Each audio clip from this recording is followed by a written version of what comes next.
Monday, April 17, 2017. I'm Justin Coleman with a breaking special report on what's happening in the Korean Peninsula right now.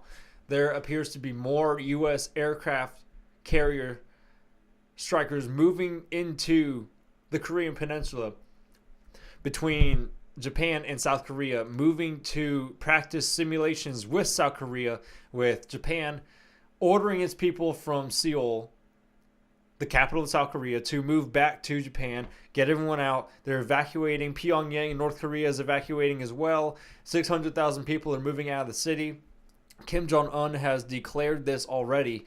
The situation there continues to heat up and intensify, only going to get worse as we move forward. China is moving troops to the border in case anything happens, while they are pushing back their coal exports of a dozen or more ships back to North Korea, threatening them, saying, if you do not calm down, we will strike first, potentially.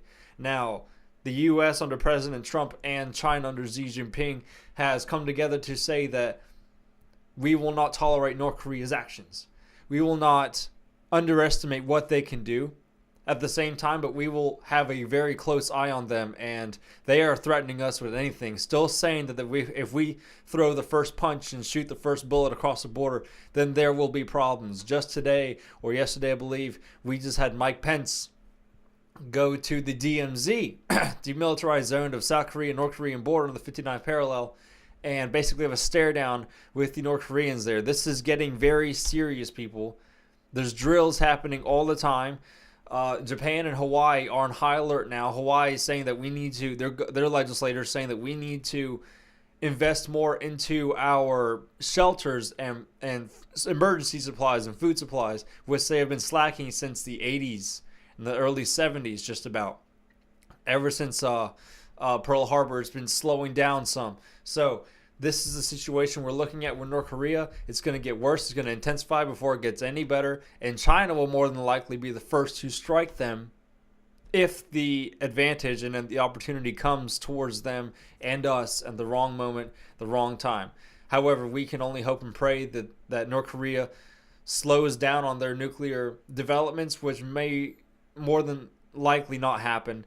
But no matter what happens, we are watching them with a heavy eye, and China is on them, and we are hoping and praying that China strikes before the U.S. The last thing we need is the U.S. to strike first.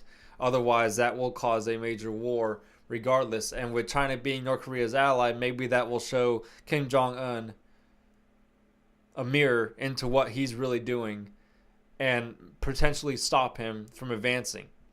We can only imagine and be hopeful to this progress that will ultimately stop.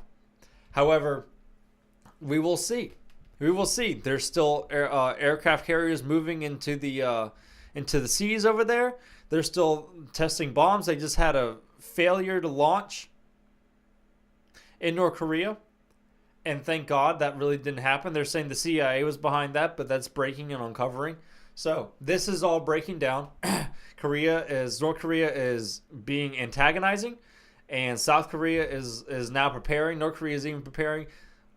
All of Asia basically is on red alert, especially those three countries are watching for North Korea's first move. And so far, they've just been testing missiles, really getting at us and seeing who's going to throw the first punch. So we cannot be, but if we do, then let it be with all our might. Let us destroy their bases, and let's just wipe out what we need to. The population there is under total enslavement. 75+% of the people are in famine. It's a horrible situation for those people. But you know what? We've got to take care of it militarily and wipe out Kim Jong-un's arsenal before it wipes out us, especially in Hawaii, as the greatest threat right now with their range of missiles. So this has been a special report from Justin Comer. Tune in for the Justin Comer Show. Usually I do my hour-long podcast here. Check me out on YouTube, Facebook. I'll be doing more and advancing my show as I move along here. Stay aware.